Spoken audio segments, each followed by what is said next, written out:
ሰላም ጤና ይስጥልኝ።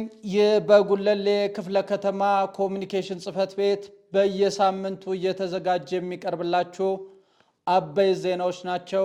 ከዜናዎቹ ጋር እልፊዮስ በትረ ነኝ። አብራችሁን ቆዩ።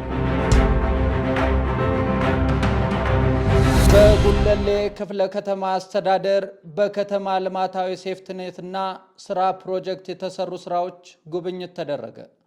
በጉለሌ ክፍለ ከተማ በተካሄደው ጉብኝት የከተማና መሰረተ ልማት ሚኒስትር ወይዘሮ ጫልቱ ሳኒ እና የዓለም ባንክ ማኔጂንግ ዳይሬክተር ዋን ሳይጂንግ የተመራ የልዑካን ቡድን በጉለሌ በከተማ ልማታዊ ሴፍትኔትና ስራ ፕሮጀክት የተሰሩ ስራዎችን በክፍለ ከተማው ወረዳ 3 እና ወረዳ 6 ተዘዋውረው ጎብኝተዋል።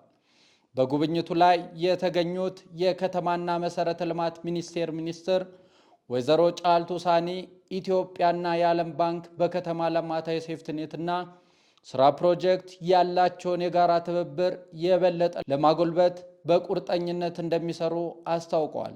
የዓለም ባንክ የሴፍቲኔት ፕሮግራም ትምህርት፣ ክህሎት ልማት እና ጤናን ጨምሮ የኢትዮጵያ የሰው ሀብት ልማት እንዲሻሻል ለሚያግዙ ፕሮጀክቶች እያደረገ ላለው ድጋፍ ምስጋናቸውን አቅርበዋል።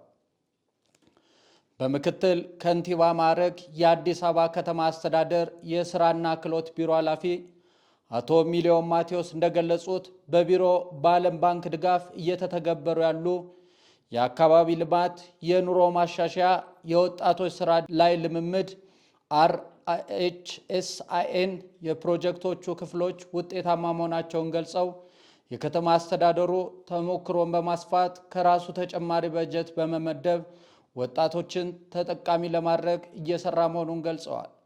በጉለሌ ክፍለ ከተማ ወረዳ 3 እቴጌ መነን የልጃገረዶች ትምህርት ቤት ቅጥር ግቢ ለተጠቃሚዎች ተጨማሪ ገቢ ለማስገኘት የተሰሩ የከተማ ግብርና ስራዎች ውጤታማ መሆናቸው ተመላክቷል። በጉለሌ ክፍለ ከተማ ወረዳ 6 በፕሮጀክቱ ሰልጥነው የሥራ ትስስር የተደረገላቸው ወጣቶች ጉብኝት ተደርጓል። በፕሮጀክቱ በተገነባው ሼር ተጠቃሚ የሆኑ የፕሮጀክቱ ተጠቃሚዎች ጉብኝት ተደርጓል። የዓለም ባንክ ማኔጂንግ ዳይሬክተር ዋን ሳይጂንግ ባንኩ ለኢትዮጵያ የሚያደርገው ድጋፍ ለመቀጠል ቁርጠኛ መሆኑን ገልጸው ባንኩ በማህበራዊ አካታችነት፣ ተቋማዊ ልማት፣ ኢኮኖሚያዊ ዕድሎች መፍጠር፣ የሥራ ዕድል መፍጠር፣ የአገልግሎት አሰጣጥ ማሻሻል ላይ ድጋፍ እያደረገ ይገኛል ብለዋል። መንግስት መልካም ጅምሮ የታየበት የሪፎርም ፕሮግራም እንዲሁም በአገር አቀፍና ክልል አቀፍ ደረጃ ቁልፍ የልማት ፕሮጀክቶች ላይ እያከናወነ ያለው ስራ አጠናክሮ እንዳይቀጥልም ጥሪ አቅርበዋል።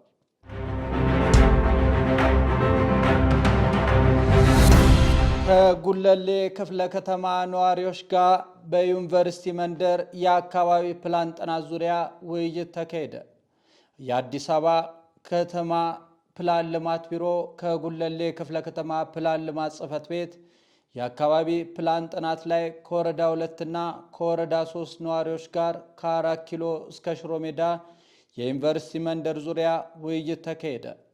በክፍለ ከተማው በአካባቢ ጥናት ላይ ከነዋሪው በተደረገ ውይይት በፕላን ልማት ቢሮና በትምህርት ሚኒስቴር በጋራ ተጠንቶ የቀረበው ከ4 ኪሎ እስከ ሽሮ ሜዳ ያለው አካባቢ የዩኒቨርሲቲ መንደር በመሆን በአካባቢው ያሉትን አገልግሎቶች አካቶ የትምህርት፣ የምርምር፣ የእውቀት፣ የባህል ልቀት በከተማዋ ለማሳደግ የሚያስችል አግባብ የቀረበ በመሆኑ የአዲስ አበባ ካቢኔ ተወያይቶ የመንደር ምስረታውን ውሳኔ ማጽደቁ የሚታወስ ነው። በውይይቱ ላይ ነዋሪው የዩኒቨርሲቲ መንደር በመሆኑ የሚከናወኑ የልማት ስራዎች የህብረተሰቡን ተጠቃሚነት የሚጨምር በመሆኑ ድጋፋቸውን እንደሚያደርጉ ተናግረዋል። የንግድ ዘርፍ ማህበራት ለሀገራቸው ልዕልና በመቆም ባህልን በመከተልና በማጽናት ላይ ሚናቸውን መወጣት እንዳለባቸው ተገለጸ። የጉለሌ ክፍለ ከተማ ንግድ ጽህፈት ቤት የሲቪክ ማህበረሰብም ድርጅቶች በውል በሆኑ ከተማ አቀፍ ጉዳዮች ዙሪያ የላቀ የጋራ ተግባቦት መፍጠር በሚል መሪ ሀሳብ ከንግድ ዘርፍ ማህበራት ምክር ቤት አባላት ጋር ውይይት አካሂዷል። በመድረኩ የኢኮኖሚ ዘርፍ ተዋናይ በሚል ርዕስ የመወያያ ሰነድ የቀረበ ሲሆን በአዲስ አበባ ከተማ አስተዳደር ባለፉት የለውጥ ዓመታት በኢኮኖሚው በማህበራዊና በፖለቲካዊ ዘርፍ የተመዘገቡ ስኬቶችና የንግድ ማህበረሰቡ የነበረው ሚና በተመለከተ በዝርዝር ቀርቦ ውይይት ተካሂዶበታል። በመድረኩ ላይ የተገኙት የጉለሌ ክፍለ ከተማ ንግድ ጽሕፈት ቤት ኃላፊ አቶ ዮሐንስ ነጋሽ እንደተናገሩት ከለውጡ ማግስት በክፍለ ከተማው ብሎም በከተማው በፖለቲካ፣ በኢኮኖሚ፣ በማህበራዊ መስኮች በርካታ ለውጦች መመዝገባቸው ገልጸው የሲቪክ ማህበራት መብቶቻቸውና ጥቅሞቻቸውን በኃላፊነት መንፈስ ከማረጋገጥ ጎን ለጎን ለከተማው ነዋሪ ክብርና ለሀገራቸው ልዕልና በመቆም ዲሞክራሲ ባህልን በመከተል በማጽናትና ኢኮኖሚያዊ ብልጽግናን በማረጋገጥ ሂደት እንዲሁም ቀጣዩ ሀገራዊ ምርጫ ነፃ፣ ፍትሐዊና ፍጹም ሰላማዊ ሆኖ እንዲጠናቀቅ የበኩላቸውን አስተዋጽኦ ማበርከት እንዳለባቸው አስገንዝበዋል። የንግድ ስርዓቱን በማዘመን ቀልጣፋና ውጤታማ ስራ የተሰራ በመሆኑ በተለይ የኑሮ ውድነቱን በማቅለል ረገድ ሰፊ ስራዎች በመሰራቱ በዚህ ስራ የሲቪል ማህበራት ተሳትፎ ከፍተኛ ሚና እንደነበረው ገልጸው በቀጣይም የንግድ ዘርፍ ማህበራት ለሀገራቸው ልዕልና በመቆም ባህልን በመከተል በማጽናት ውስጥ የበኩላቸውን አስተዋጽኦ ማድረግ እንዳለባቸው ተናግረዋል።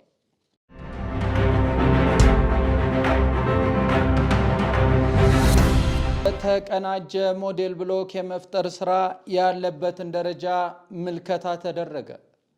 በጉለሌ ክፍለ ከተማ ወረዳ 10 አስተዳደር የተቀናጀ ሞዴል ብሎክ የመፍጠር ስራ ያለበትን ደረጃ የጉለሌ ክፍለ ከተማ ዋና ስራ አስፈጻሚ አቶ ወልዴ ወገሴ፣ የዲሞክራሲ ስራ ግንባታ ማስተባበሪያ ቅርንጫፍ ጽሕፈት ቤት ምክትልና ፖለቲካ ዘርፍ ኃላፊ ወይዘሮ ገነቱ አጋሪ እንዲሁም የአደረጃጀት ዘርፍ ኃላፊ ሽመልስ ጎዴቦና ሌሎች የወረዳ አመራሮች በተገኙበት ምልከታ ተደርጓል። የጉለሌ ክፍለ ከተማ ዋና ስራ አስፈጻሚ አቶ ወልዴ ወገሴ እንደተናገሩት በክፍለ ከተማችን በሚገኙ ወረዳዎች በሁለንተናዊ መልኩ ሞዴል ለማድረግ እየተሰራ እንደሚገኝ ተናግረው በዛሬ ምልከታችን መንደሮችና ብሎኮች በጽዳት፣ በአረንጓዴ ልማት፣ በጸጥታ ስራዎች፣ በመንገድ ልማቶች፣ በሌማት ትሩፋት እና አጠቃላይ እንደተቀናጀ ሞዴል ብሎክ መካተት ያለባቸውን በምልከታ ወቅት የተካተተበት መሆኑን ገልጸው በቀጣይ በእነዚህ ሞዴል ብሎኮች የተገኘውን ውጤት ማስፋት ይገባል በማለት ተናግረዋል። የክፍለ ከተማው ብልጽግና ፓርቲ ቅርንጫፍ ጽሕፈት ቤት ምክትልና የፖለቲካ ዘርፍ ኃላፊ ወይዘሮ ገነቱ አጋሪ በበኩላቸው የተቀናጀ ሞዴል ብሎክ ዋና ዓላማው ለነዋሪዎች ምቹ መኖሪያ መፍጠር እንደሆነ ታውቆ የማህበረሰቡን ተሳትፎ በማሳደግ አሁን የተመለከትናቸውን መልካም ጎኖች አልቆና አስፍቶ በመስራት ለነዋሪዎች ምቹ መኖሪያ መፍጠር ይገባል በሚል ተናግረዋል።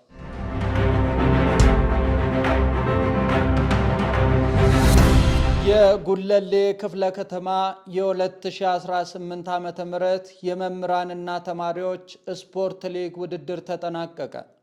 በክፍለ ከተማው በሚገኙ የመጀመሪያ ደረጃና ሁለተኛ ደረጃ የመንግስትና የግል ትምህርት ቤቶች መካከል የትምህርት ቤቶች ስፖርት ሊግ ውድድር ባህል በማድረግ በአካሉና ብቁ በአእምሮ ንቁ ትውልድ ለሀገር ብልጽግና በሚል መሪ ቃል በተለያዩ የስፖርት አይነቶች ሲካሄድ የቆየው የመምህራንና የተማሪዎች ስፖርታዊ ውድድር ተጠናቋል። በመርሃ ግብሩ ላይ የተገኙት የአዲስ አበባ ከተማ ትምህርት ቢሮ አማካሪ ወይዘሮ አበበሽ ነጋሽ እንደተናገሩት ትምህርት ቤቶች በእውቀት የታነጸ መልካም ዜጋ ከመፍጠር ባለፈ በትምህርት ተቋማት የሚካሄዱ ውድድሮች ወንድማማችነትንና እህትማማችነትን በማጎልበትና ተተኪ ስፖርተኞችን ለማፍራት ከፍተኛ ሚና አላቸው። ስፖርታዊ ውድድሮች በተማሪዎች ዘንድ ባህል ሆነው እንዲቀጥሉ መሰል መድረኮች አስፈላጊ ሲሆኑ ይህም በስነ ምግባር የታነጹና በእውቀት የበለጸጉ ስፖርተኞችን ለማፍራት ያግዛል ብለዋል። የጉለሌ ክፍለ ከተማ ትምህርት ጽሕፈት ቤት ኃላፊ አቶ ባርኬ ዴቴ በበኩላቸው በክፍለ ከተማው የትምህርት ተቋማትን በማዘመን ስፖርትን ለማስፋፋት በርካታ ስራዎች መሰራታቸውን ገልጸው የትምህርት ቤቶች የስፖርት ሊግ ውድድር መካሄዱ በመምህራንና በተማሪዎች መካከል የእርስ በርስ ግንኙነት ከማጠንከር ባሻገር ተተኪ ስፖርተኞችን በብዛትና በጥራት ለማፍራት ይረዳል። በዝግጅቱም ለተሳተፉና ላስተባበሩ አካላት ምስጋና አቅርበዋል። የክፍለ ከተማ ወጣቶችና ስፖርት ጽሕፈት ቤት ኃላፊ አቶ ሳሙኤል ተክሌ በበኩላቸው በአካልና በአእምሮ የዳበረ ትውልድ ለማፍራት ስፖርት የማይተካ ሚና እንዳለው ገልጸው ስፖርት ለሁለንተናዊ እድገት እና ማህበራዊ ትስስር ወሳኝ ከመሆኑ ባሻገር ሀገራችን ለያዘችው የእድገትና የብልጽግና ጉዞ ከፍተኛ ድርሻ ያለውና ወንድማማችነትን እህትማማችነትን የሚያጠናክር መሆኑን ገልጸዋል። በመዝጊያው በተለያዩ ስፖርት አይነቶች አሸናፊ ለሆኑ ስፖርተኞችና ትምህርት ቤቶች ዋንጫ ሽልማት እንዲሁም ለሁሉ ተሳታፊ ትምህርት ቤቶች የምስክር ወረቀት በክብር እንግዶች ተበርክቶላቸዋል። በመዝጊያው በተለያዩ ትምህርት ቤቶች የተለያዩ የስፖርታዊ ትርኢቶች በተለያዩ ትምህርት ቤቶች ቀርበዋል።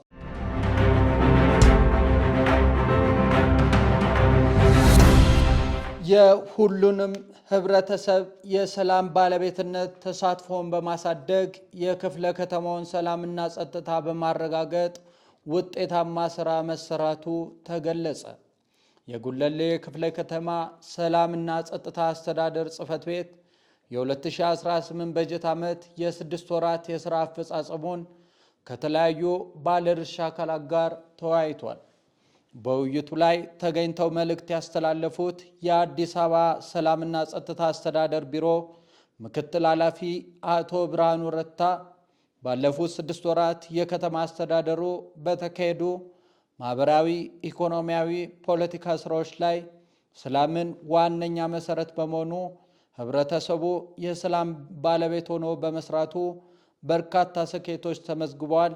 በዚህም የተካሄዱ ሃይማኖታዊ፣ ህዝባዊና የአደባባይ በዓላቶች፣ የተለያዩ ዓለም አቀፍ ስብሰባዎች ያለምንም ጸጥታ ችግር ተካሂደው እንዲጠናቀቁ የሰላም ሰራዊቱ ከሌሎች የጸጥታ መዋቅር ጋር በመሆን የአንበሳውን ድርሻ ተወጥቷል ያሉ ሲሆን በቀጣይ የስምሪት አግባባቸውን በማጠናከርና የጸጉረ ልውጥ እንቅስቃሴዎችን በማጋለጥ ከሌሎች የጸጥታ መዋቅር ጋር በመቀናጀት የአርበኝነት ሚናቸውን ማጠናከር ይገባል ብለዋል።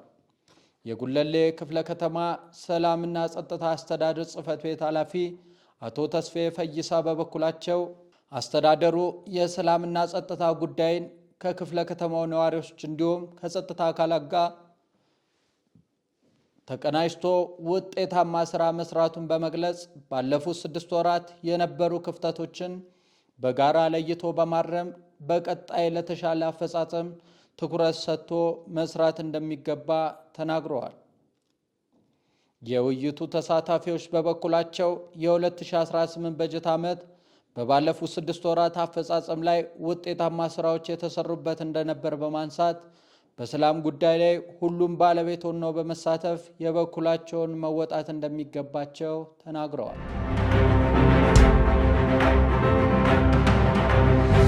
የአባይ ዜናዎቻችን ጥንቅር ይህን ይመስል ነበር። ሳምንት በሌሎች ዜናዎች እስከምንገናኝ መልካም ሳምንት። ለበለጠ መረጃ ማህበራዊ ድረገጾቻችንን ይከታተሉ።